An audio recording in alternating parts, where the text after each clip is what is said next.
Bienvenidos a una nueva jornada íntegra. Hoy tengo el honor de presentar a Fabio Nachman. Vamos a hablar de SIBO, de trastornos gastrointestinales y todo lo que compete.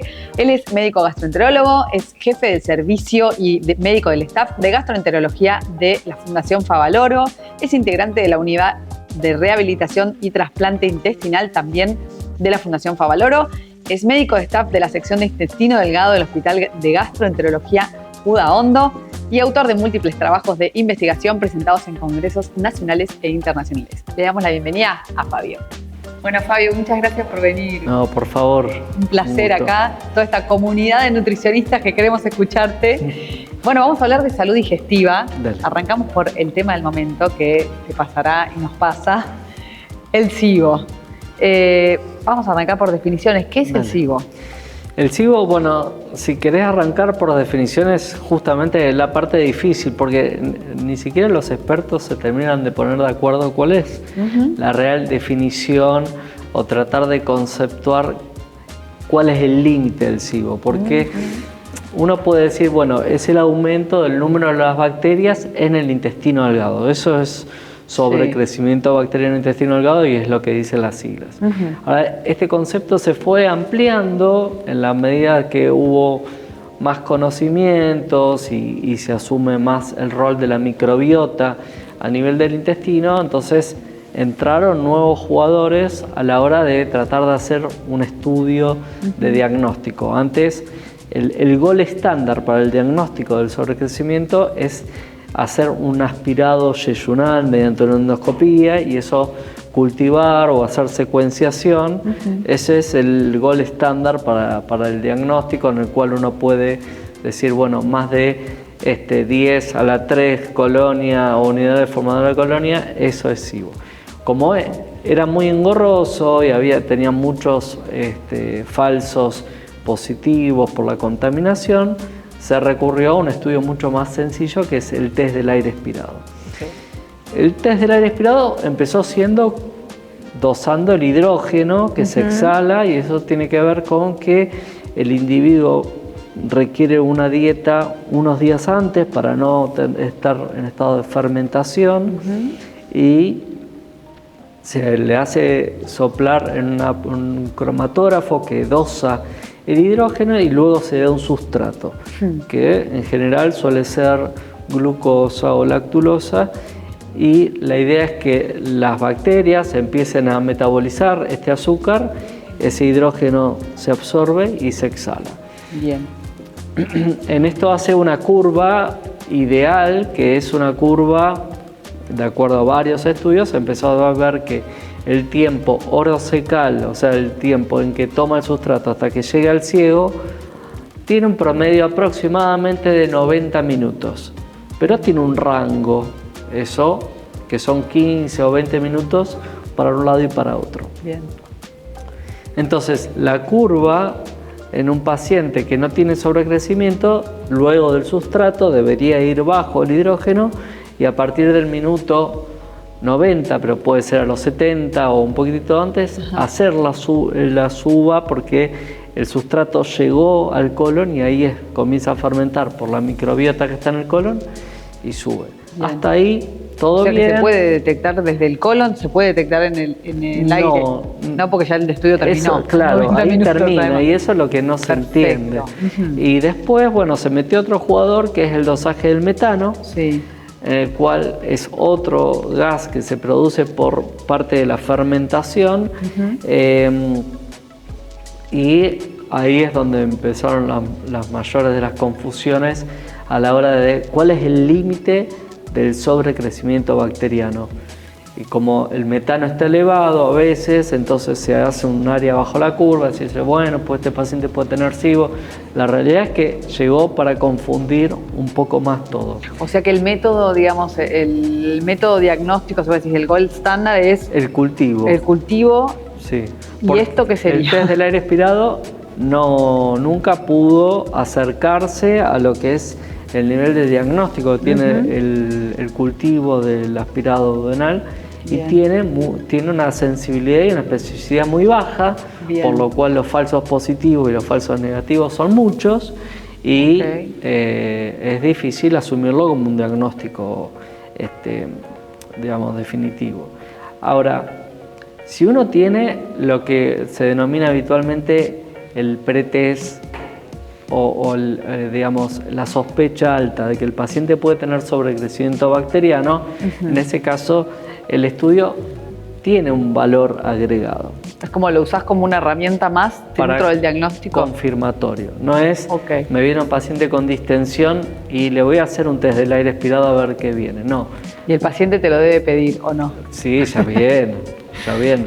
Pedime el test de SIBO. Entonces, te viene un paciente con diabetes de tiempo, diabetes, o un paciente operado a nivel intestinal, con múltiples cirugías abdominales y viene con muchos síntomas y diarrea. Ese paciente vos le pedís ya para confirmar el sobrecrecimiento bacteriano. Yo el test del aire expirado solo lo pido en esos pacientes. Ok, en una persona que tiene distensión abdominal, jamás. No lo pedís. No, nunca. ¿Y qué puede tener esa persona que tiene distensión abdominal?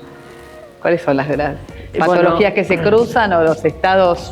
Justamente ahí es donde empieza a jugar el interrogatorio. Me parece que la mejor parte de la consulta es el interrogatorio, y siempre un interrogatorio, primero escuchar. Yo ya tengo una modalidad después de muchos años en mis consultas, es primero dejar hablar al paciente, salvo que esté muy confundido el paciente y vayamos por diferentes lugares, y trato de guiarlo un poquitito, y luego de escucharlo, sí, hago preguntas más dirigidas hacia el estilo de vida, alimentación, y tratar de indagar bien, sacarle el jugo a cada síntoma, si es distensión, si es diarrea, si es erupto, si es acidez, en qué momento, cuándo, la intensidad, desde cuándo, y bueno, todo eso te va llevando, y después los estilos de vida, cómo se alimenta, si hace actividad física, si tiene antecedentes, bueno, todo eso te va guiando a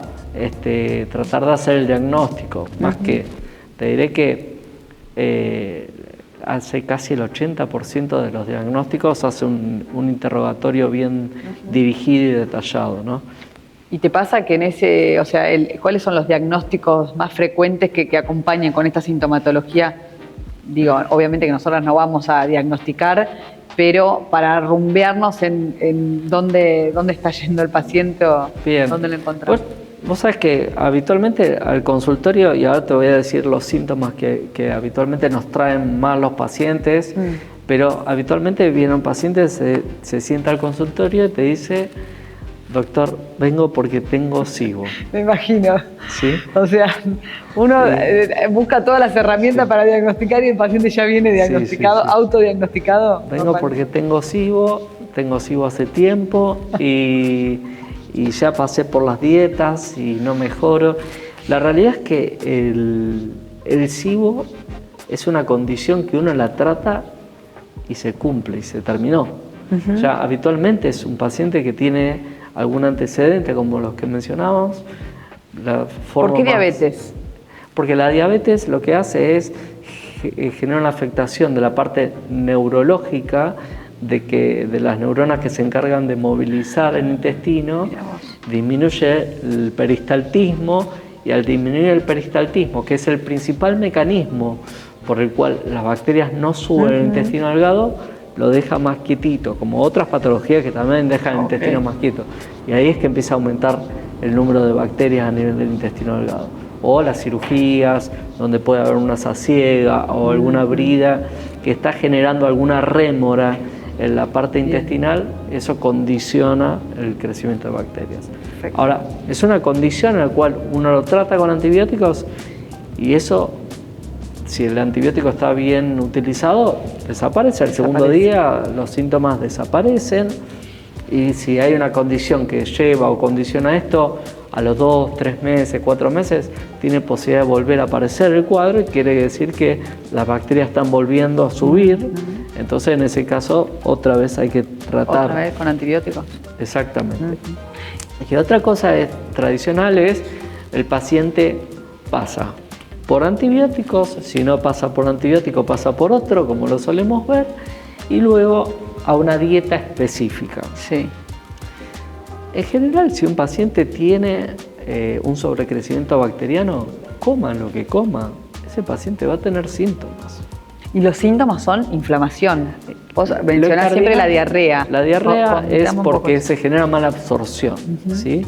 El sobrecrecimiento termina anulando las sales biliares, y las sales biliares sabemos que tienen un rol muy importante en la absorción de las grasas, y con eso se lleva todo, vitaminas, y arrastra a los otros macronutrientes.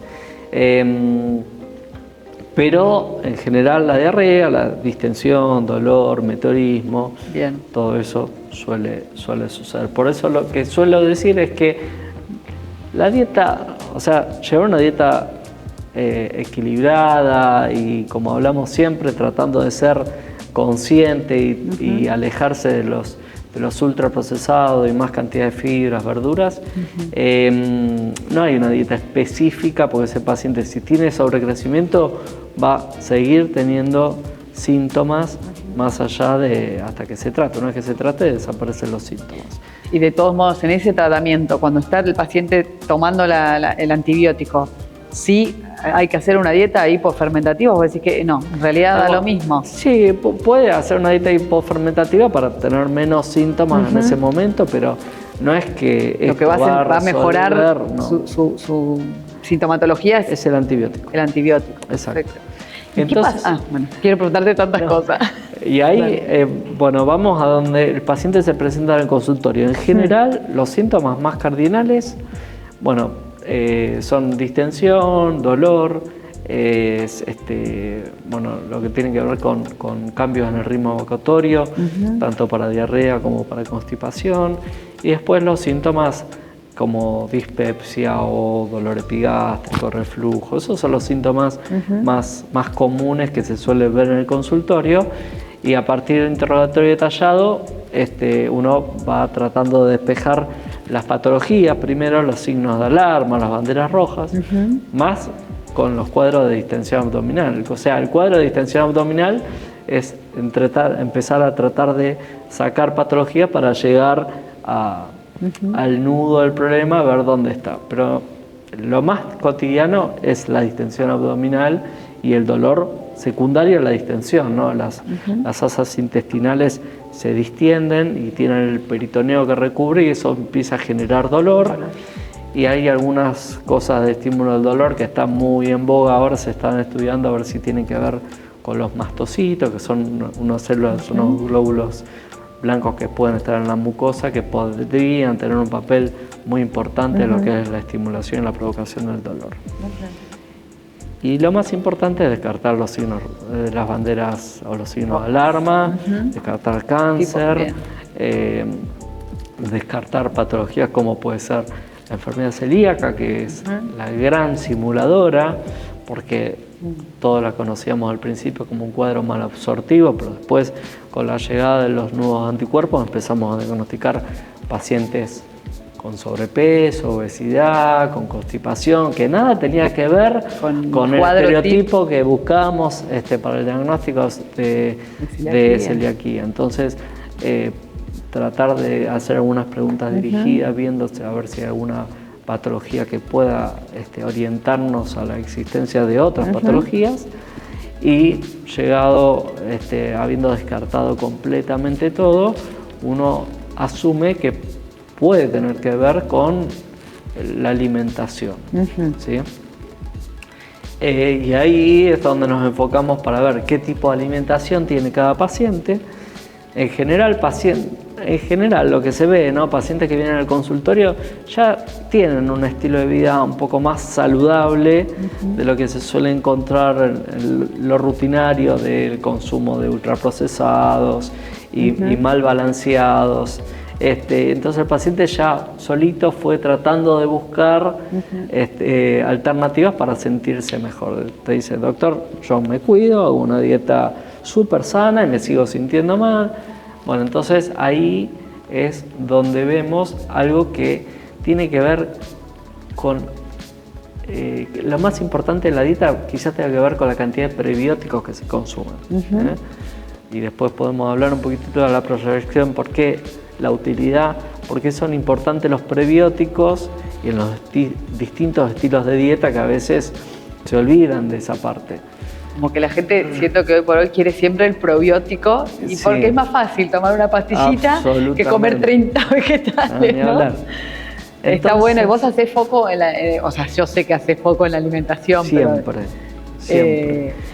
¿cómo es la respuesta del paciente cuando va a esperar una pastillita y el gastroenterólogo empieza No, a indagar bueno, sobre el prebiótico? hay que invertir tiempo y hablar con el paciente y explicarle por qué, la importancia. Digamos, el prebiótico lo que hace es forjar cómo va a ser la microbiota y cómo es nuestra microbiota hoy en día, y que el probiótico la puede colaborar en una etapa y en un periodo, pero una vez que suspenda el probiótico, todo eso desaparece. Y lo que va a quedar es la microbiota de uno, que la termina forjando con el tipo de alimentación. Con sus hábitos. Exactamente. Y además el hábito, una vez que se instala, queda. Entonces, creo así. que es ir contribuyendo sobre eso, ¿no? Por eso que hoy tratamos de no hablar de dieta, sino de hábitos. Sí.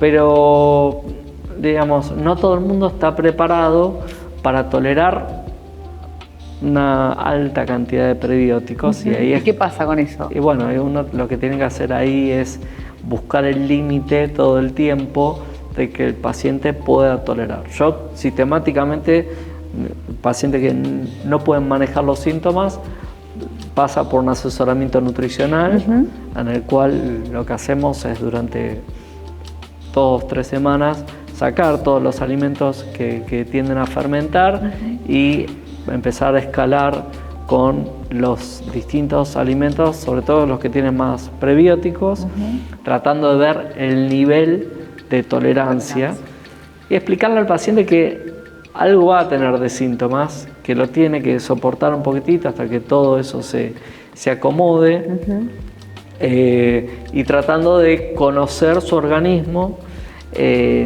como armar un traje a medida perfecto, y que el paciente sepa que si algún día va a tener una transgresión o quiere hacer algo, quiere ir a comerse una pizza, digo, mira, sepa que va a comer una pizza y al otro día le va a doler la panza, pero va a entender por qué le duele. Claro, siento que como que la gente hoy por hoy se empezó a hablar tanto de esta inflamación, de la distensión, del SIBO, que ya no toleran como esa cierta incomodidad, ¿no?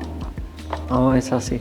Por eso lo que siempre trato de hablar con los pacientes es buscar el equilibrio de que tenga prebióticos, que es importante que tenga prebióticos, pero hasta el nivel de tolerancia. Bien. Entendiendo que obviamente no estamos hechos para tener el abdomen excavado. Ay, eso me encanta que lo digas, porque una vez me explicaste, ¿no?, que el tema del intestino dentro de una cavidad, que a veces nos pasa con pacientes que son muy delgadas y de repente empezaron a escuchar esto del SIBO y dicen, ¿cómo y me hincho? Sí. Pero es normal comer y hincharse en algunos casos, ¿no? Pero estamos preparados para eso, fisiológicamente estamos preparados para eso. Si no, tendríamos un hueso acá adelante. Claro. Uno ve, bueno, el estereotipo de modelo y todo eso. No comió para hacer las fotos. Exactamente, para hacer las sesiones de fotos no pueden comer, porque si no están distendidos. Claro, o sea, es normal comer. Dentro de la cavidad abdominal tenemos metros y metros de intestino que está plegado. Claro. Entonces por eso entra dentro del continente que es el abdomen. Cuando uno empieza a comer, empiezan los jugos gástricos, el agua, el contenido sólido a distender, y es inevitable que hay que distenderse, estamos preparados para eso. ¿Y dónde está el límite? O sea, porque por ahí es que es el dolor extremo. El límite es ese, el dolor, ¿no? Bien. El disconfort, el sentirse mal. Ahí está el límite. Bien. Pero sí, hay que saber que un poco nos distendemos a la hora de comer. Obvio. ¿Y qué hay de otra gran estrella que ahora pasó un poco de moda con el SIBO, pero el colon irritable? El colon irritable creo que en algún momento se va a terminar el diagnóstico. Venimos de a poco sacando patologías, desenmarañando cosas que ya cada uno recibe el nombre propio, ¿sí? Por ejemplo, la enfermedad celíaca tiene, y la sensibilidad al gluten trigo no celíaca, tiene una cantidad importante de pacientes que antes tenían el diagnóstico de intestino irritable. intolerancias alimentarias comunes, como con la lactosa, por ejemplo. Pacientes que durante años eran tratados con diagnóstico de intestino irritable y solo con reemplazar la lactosa se resolvía el problema, o algún otro azúcar de difícil digestión. El SIBO propiamente dicho también puede ser motivo para tener un diagnóstico de intestino irritable. Hay patologías, por ejemplo, cuadros de diarrea crónica que no traen ninguna repercusión general, pacientes que fueron operados de la vesícula, se les sacó la vesícula y hacen diarreas coleréticas o cuadros de mala absorción de sales biliares. Esos pacientes tienen muchos síntomas y durante mucho tiempo son tratados como intestino irritable. Por eso yo creo que en la medida que conozcamos más las fisiopatologías, vamos a ir disminuyendo la cantidad de pacientes que tienen diagnóstico de intestino irritable. Lo más difícil para resolver va a ser aquellos pacientes que tienen hiperalgesia visceral, un aumento de la sensorialidad a nivel de las vísceras, que ante la más mínima distensión ese paciente tiene mucho dolor, y ahí sí creo que va a ser la parte más difícil de tratar de hacer el diagnóstico, pero bueno, se está avanzando mucho con trabajo de investigación, entendiendo que hay un rol muy importante de los mastocitos, estas células que te mencionaba antes. Lo que pasa es que explorar los mastocitos a nivel de investigación es muy difícil, son células muy inestables, que en el momento que tomamos biopsia para mandar a analizar, se lisan, entonces es difícil de hacer una buena exploración y entender cuál es la fisiopatología de estos pacientes. Y después tenemos la típica gastritis. Sí, hay los pacientes con dispepsia son también un desafío. Primero lo que tenemos que tratar de hacer es descartar aquellas patologías que pueden condicionar a que un paciente se sienta con dispepsia, o que sienta que no hace la digestión, o que está eruptando, o que tiene acidez o pirosis o regurgitación. Bueno, creo que ahí el interrogatorio dirigido aporta mucho, descartar patologías que puedan predisponerlo. Por ejemplo, ¿qué puede ser? Y bueno, hay patologías que pueden, por ejemplo, colaborar. Otra vez la diabetes, por ejemplo, produciendo... Eso cualquier tipo de diabetes, una diabetes tipo 2 puede perfectamente. Sí. Mirá vos. Sí, pueden producir gastroparesia, que es disminución del peristaltismo gástrico, y después también se genera un cierre del píloro, porque tanto los esfínteres, en vez de reaccionar relajándose cuando está alterada la parte nerviosa, se contraen más, se cierran más, entonces es difícil evacuar para ese paciente el contenido gástrico, y durante muchas horas lo tienen en el estómago, y eso también puede favorecer el reflujo. Entonces, tratando de descartar todas esas patologías que puedan generar, por ejemplo, una gastroparesia. ¿Y hay algún eso con la alimentación puede mejorarse, o ahí vas a una medicación? Me imagino que también son pacientes que automedicados con antiácidos de mucho tiempo. ¿Cómo se maneja eso? Bueno, lo tienen de tanto tiempo, muy arraigado, ¿no? Sí, es difícil, por eso hay que ir. Lo importante es hablar todo con el paciente, explicarle que por ahí el camino puede ser largo, que hay que ir probando con medicación paso por paso, que no hay que ir a los volantazos todo el tiempo, sino tratando de encontrar un equilibrio, y vamos a probar esto y vamos a darle un tiempo a la medicación a ver cómo va, y con tips de alimentación, como me preguntaste, y arreglando bien con el paciente. Y en la medida que uno va avanzando, va haciendo pequeños ajustes hasta que el paciente tiene una calidad de vida aceptable u óptima. ¿Sí? La alimentación tiene mucho que ver en esto, porque bueno, somos un país con altos consumos de carne, carne ahumada, y eso es muy malo para todo lo que tiene que ver con el vaciado gástrico y todo lo que tiene alto contenido graso. De cualquier origen, origen también vegetal, puede generar un retardo en el vaciado gástrico, así que hay que ir midiendo eso, y para eso hay estudios para medir la velocidad del vaciado gástrico.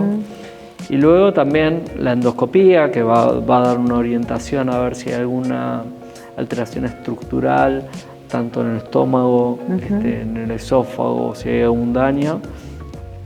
Y lo que es importante y mucho más prevalente es esto, la válvula que tenemos que une el esófago con el estómago, que muchas veces no cierra firme o se relaja de más, o hay una hernia de hiato, que es cuando protruye el estómago hacia el tórax, y ahí esta válvula deja de funcionar y ese paciente va a tener acidez, va a tener dolor retroesternal o torácico, reflujo. ¿Y eso, con medicación se puede acomodar o se intenta con si antiácidos, en ese caso, claro, con antiácidos y estilo de vida se intenta. Muchos pacientes que inclusive bajando de peso mejoran mucho los síntomas de reflujo, casi hasta la mitad, y está descrito por la literatura. Los primeros kilos inclusive son los mejores porque disminuye la grasa intraabdominal y deja de empujar el estómago para arriba, y ahí mejora mucho el reflujo. El sobrepeso es muy malo para todo el tubo digestivo, para el reflujo lo es más, y sobre todo liberan una serie de mediadores inflamatorios que pueden favorecer también la aparición de esófago de Barrett, que es el cambio en la mucosa que puede suceder en el esófago inferior, y eso a la larga puede predisponer a tumores. Entonces, eso el propio tejido adiposo, que sabemos que tiene una función endocrina, mira vos. Sí, en exceso produce sustancias inflamatorias que predisponen a la aparición del Barrett. Mirá vos. Entonces está estudiado, sobre todo el adenocarcinoma es mucho más prevalente en pacientes con sobrepeso, obesidad, más con nuestro estilo de alimentación, y eso puede favorecer. Y es algo que viene en crecimiento, ¿no? Esa patología sí viene en crecimiento, así como ha disminuido el carcinoma escamoso de esófago, que tiene otra etiología que tiene que ver más con el tabaco, por ejemplo. Eso disminuyó. Eso viene en descenso. ¿Qué es lo que más ves en el consultorio? ¿El top 3 de patologías funcionales o oncológicas? Funcionales. Funcionales. Por ahí, que es lo que más nos acerca. Lo que más se ve es intolerancia alimentaria, ¿sí? O sea, lo que consume al paciente lo distiende y le da molestia. Reflujo, ¿sí? Y después la alternancia del ritmo evocatorio, tanto constipación o diarrea, se ve mucho. ¿Sí? ¿Y de cáncer? El cáncer, en general, bueno, ya vienen cuando el diagnóstico ya está, y vienen buscando otra consulta, porque nuestro diagnóstico está en encontrar pacientes que tienen algún signo de alarma e ir puntualmente a hacer el estudio preciso para encontrarlo, o en sala de endoscopía, que ya vemos pacientes que vienen con, se hace el diagnóstico en el momento del estudio, y ahí uno se encuentra con alguna lesión, ¿no? O sea, en endoscopía suelen aparecer. Se suelen ver, sí. Fabio, ¿ves frecuentemente restricciones innecesarias en el consultorio cuando haces estas preguntas? Lamentablemente, el 80% de los pacientes que llegan al consultorio ya pasaron por una serie de restricciones. Y en esto sí quiero hacer mea culpa a la medicina, ¿no? O sea, muchas veces los pacientes no tienen respuesta o salen de un consultorio en 5 minutos medicados y sin un interrogatorio detallado, entonces el paciente empieza a deambular buscando respuesta. Y bueno, en este deambular recurren a las redes sociales, donde lamentablemente las redes sociales, no te puedo decir qué porcentaje del contenido es fiable, porque no está hecho, pero probablemente sea el menor porcentaje el contenido que sea fiable. Y qué terrible que o sea, como que el CV de las redes sociales son la cantidad de seguidores. Sí. Entonces no siempre cantidad de seguidores es contenido no. fiable. O a veces todo lo contrario, cuanto más vende humo es ese contenido, más seguidores hay, ¿no? Bueno, eso habla de la mente humana, ¿no? Sí, la gente busca lo esotérico, lo milagroso. Cuando le hablamos de hábitos, de comer más vegetales, reducir los ultraprocesados, mejor voy a buscar otro que me haga tomar algo. Totalmente. Y dentro de eso, ¿no? Siguiendo con las restricciones, que vemos por ahí métodos como muy universales, donde hay mucha restricción, ¿te encontrás con eso? Sí, encuentro, de todo. Gente decepcionada, gente con bronca y gente que le fue bien, pero porque es como, no sé, como agarrar una escopeta con múltiples perdigones y tirar para todos lados y a alguien le va a pegar, porque tenemos alta prevalencia de algunas intolerancias y algunas sensibilidades alimentarias. Entonces, claro, más o menos se calcula, porque es muy difícil de establecer, siendo que no hay estudios que puedan confirmar, por ejemplo, la sensibilidad al trigo no celíaca. ¿Cuál es la principal? Ya que lo nombraste, porque te lo iba a preguntar, con la celiaquía, describimos un poquito esta parte. En general, claro, el trigo puede dar distintas manifestaciones. Vamos de lo menos frecuente a lo más frecuente. Lo menos frecuente en adultos es la alergia a la proteína del trigo, ¿sí? Bien. En lo cual lo típico son manifestaciones más bien cutáneas. Cuando hay una alergia. Cuando hay una alergia. Es mucho más alto en niños, pero va disminuyendo con el correr del tiempo, pero un 1% puede llegar a tener alergia a la proteína del trigo. Bien. Luego está la enfermedad celíaca, que es el 1% de toda la población. Ese paciente sí es el único que tiene indicado no consumir gluten, que digamos aproximadamente consumir más de 10 partes por millón de gluten en el día es suficiente para que el sistema inmunológico actúe y se disparen todos los fenómenos autoinmunes que si quieren después podemos hablar un poco. Y le sigue en frecuencia la sensibilidad al trigo no celíaca, que tiene que ver, parecería, está relacionado, o el disparador es otra proteína del trigo que no es el gluten, sino son lo que se conocen como antinutrientes, o nosotros le decimos los inhibidores de amilasa y tripsina, o el acrónimo que es ATI, que tienen un fenómeno inflamatorio en el organismo y pueden desencadenar síntomas que son van a la par de la enfermedad celíaca, que tanto la enfermedad celíaca como la sensibilidad al gluten puede dar síntomas, en general dan síntomas digestivos, pero se caracterizan con dar síntomas extradigestivos. Tipo mucha cefalea, cansancio, agotamiento, debilidad, dolores corporales, puede haber temblores, puede haber cambios en el estado de ánimo, depresión, ansiedad.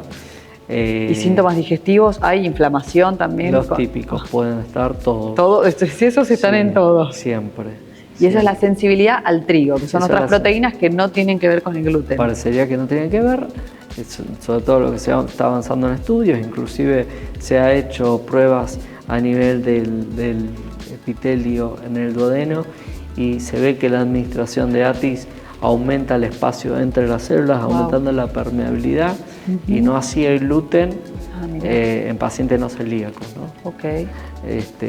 Y esto parecería un papel muy importante, y muchas veces pacientes que también están girando por ahí sin entender qué les está pasando.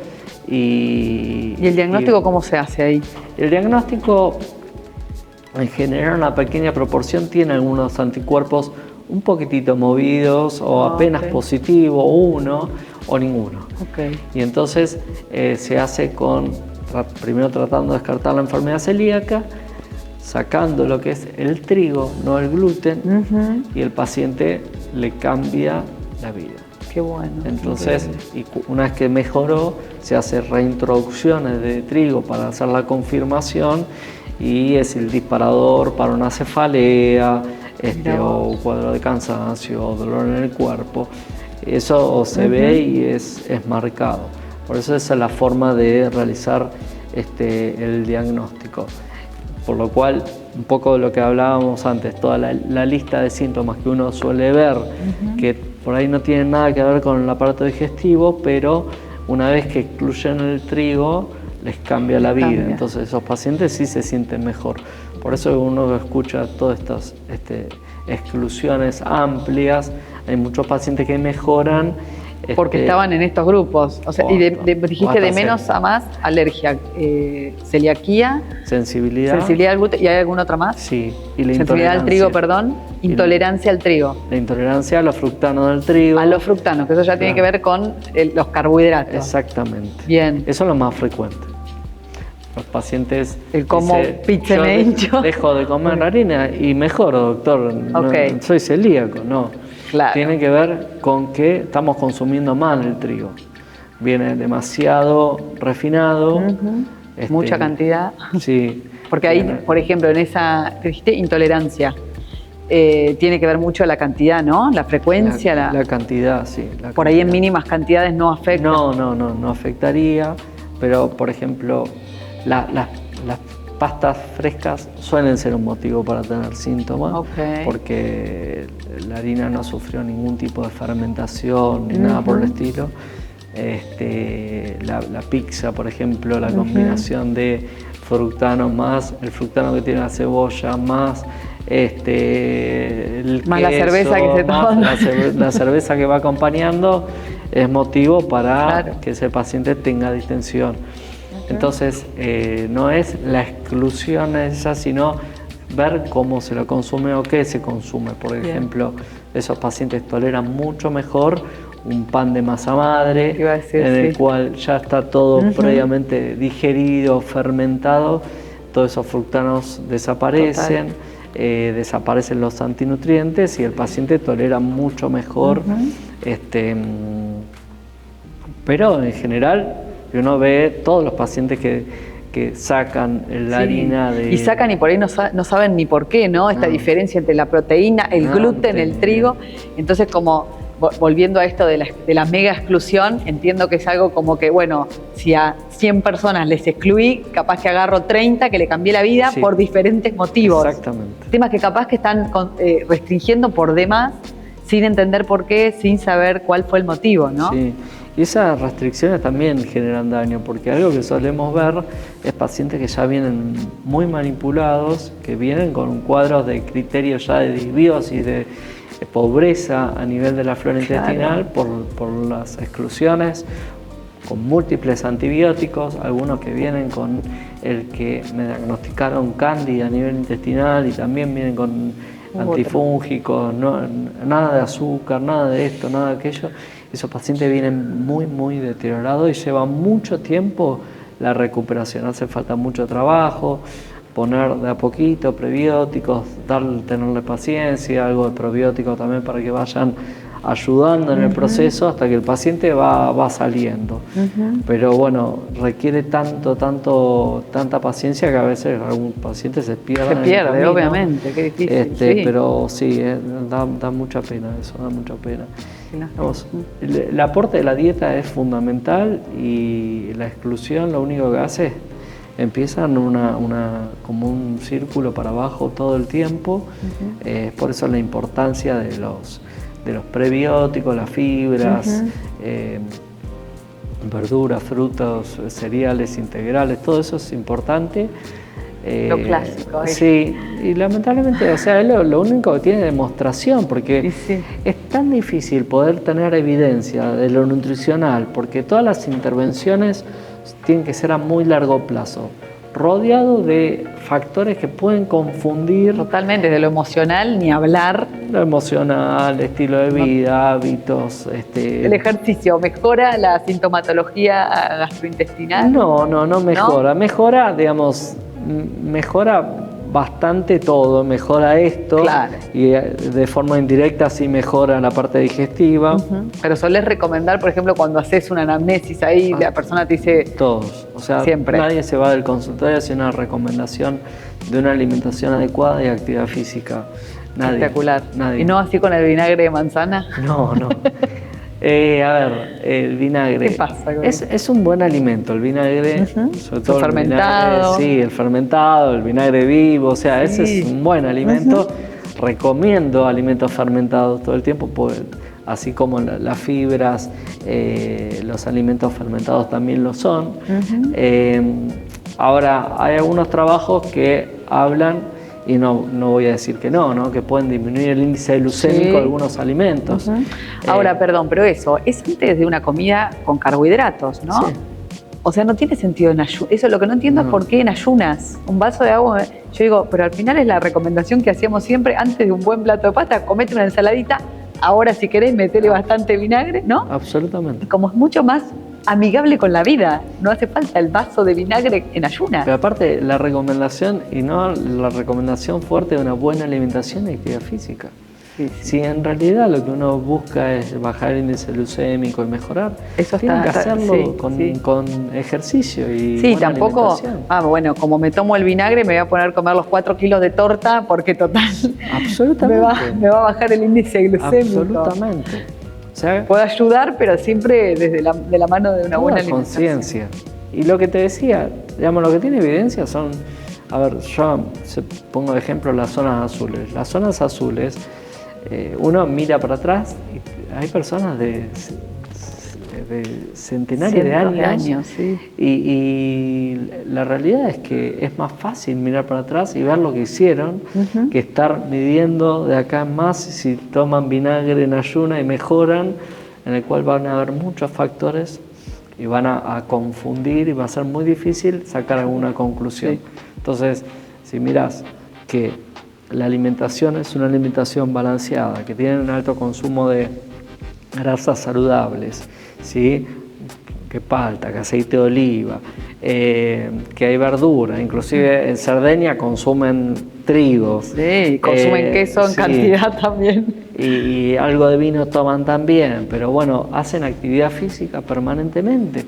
No es que salen a trotar, hay gente que se mueve, gente que se sienta en el piso, que se levanta, que caminan, que trabajan. Hay una de las zonas azules en Costa Rica, se ven hombres de 100 años a caballo. Sí, Costa Rica, sí.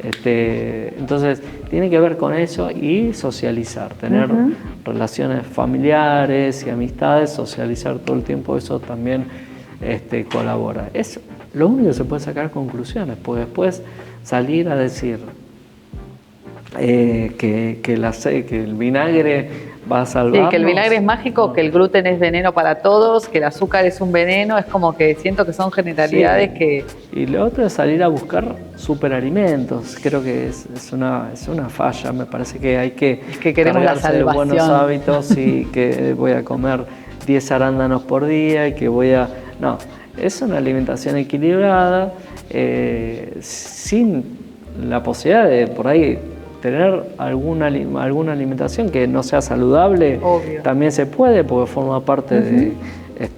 nos regimos por el placer, así que eso también... Y sabemos que esos días nos va a dar... Yo, por ejemplo, tomo mate con factura, yo ya sé que me va a hacer mal. Y digo, bueno, me voy a inflamar.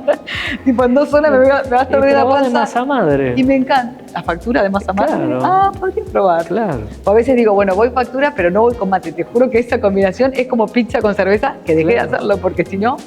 O sea, pero creo que esto que decís de conocerse y a veces también tolerar un poquito. Cuando te conoces también entendés, Exacto. Bueno, no es siempre, capaz que se sumaron varias cosas. Bueno, yo me tomo el tiempo de eso, que el paciente se conozca. Sí, me parece clave. Parece fundamental, porque si no, el paciente tiene la incertidumbre de decir, no, mirá, es como la famosa frase, si te gusta el durazno, aguantate la pelusa. Bueno, es así. Sabes que vas a tener esta alimentación y que a la 1:30, 2 horas o a la noche o mañana no te vas a sentir bien y forma parte y entender lo que te pasa. Pasan los azúcares, el intestino no termina de absorber todos los azúcares y está fermentando en el colon y ya pasará. pero bueno, forma parte de que el paciente entienda lo que le está pasando. Y eso es una parte importante porque te acompaña mucho, el paciente se te adhiere mucho y entiende Está eso. Bueno. Creo que es un lindo mensaje acá para la comunidad el hecho de enseñarle a los pacientes a conocerse y decirles que el camino va a ser largo y que podemos acompañarlos en ese proceso, ¿no? Que no va a haber magia. ¿Alguna conclusión final? Y también hay que ponerse al lado del paciente, es algo, la empatía es fundamental.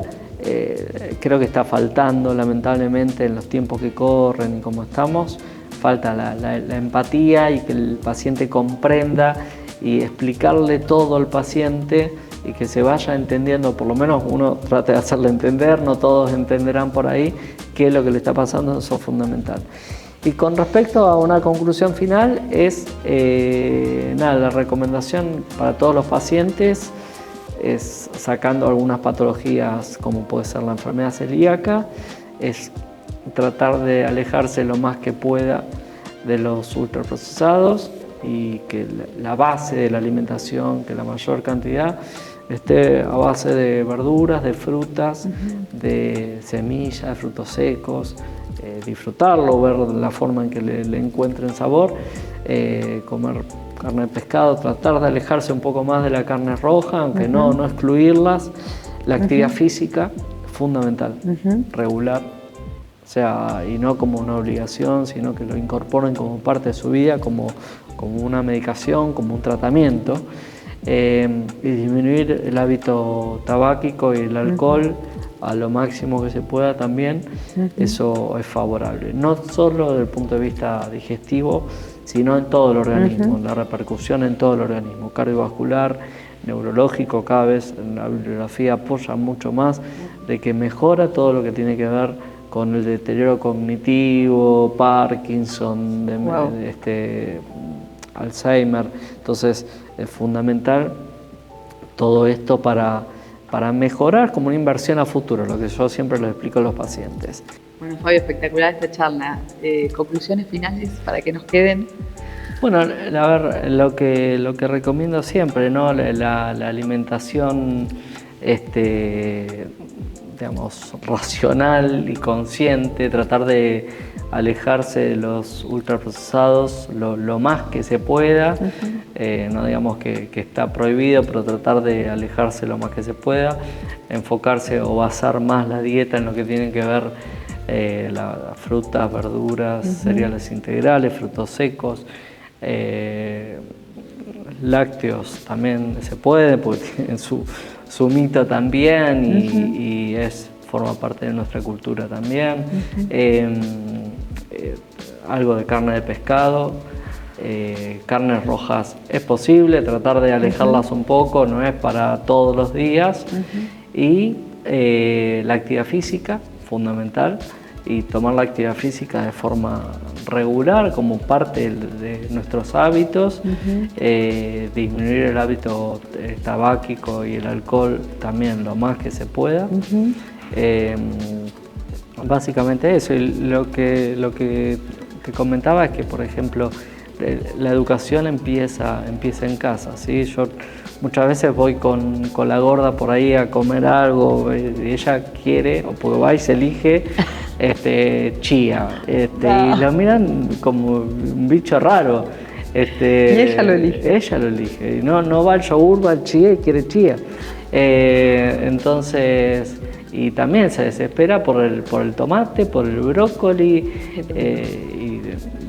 no quiere carne, y no se enloquece por los ultraprocesados tampoco, por más que a veces le toca compartir con alguien, no se enloquece con eso, sí con ese tipo de alimentación.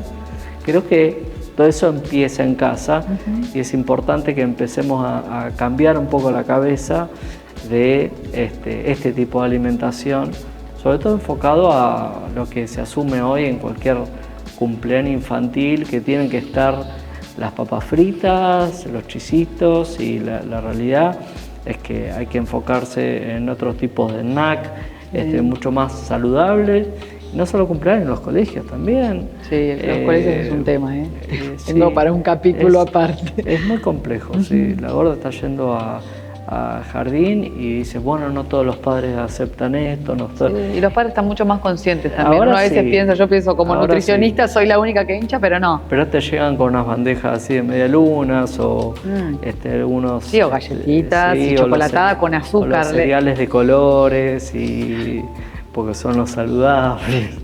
Entonces, nada, esto hay que generar un poquitito de educación. Sí. Mejorando todas esas cosas, la salud va a cambiar enormemente, porque ya ha mejorado la salud con respecto a décadas pasadas, ha mejorado.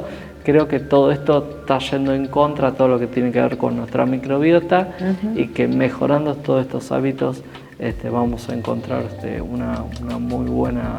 muy buen camino, me parece. Sos optimista. Sí, absolutamente. Yo también, sí. Vamos a seguir contribuyendo a eso. Bueno, gracias Fabio una vez más, favor. un placer espectacular esta charla y bueno, nos vemos en una próxima jornada íntegra. Gracias.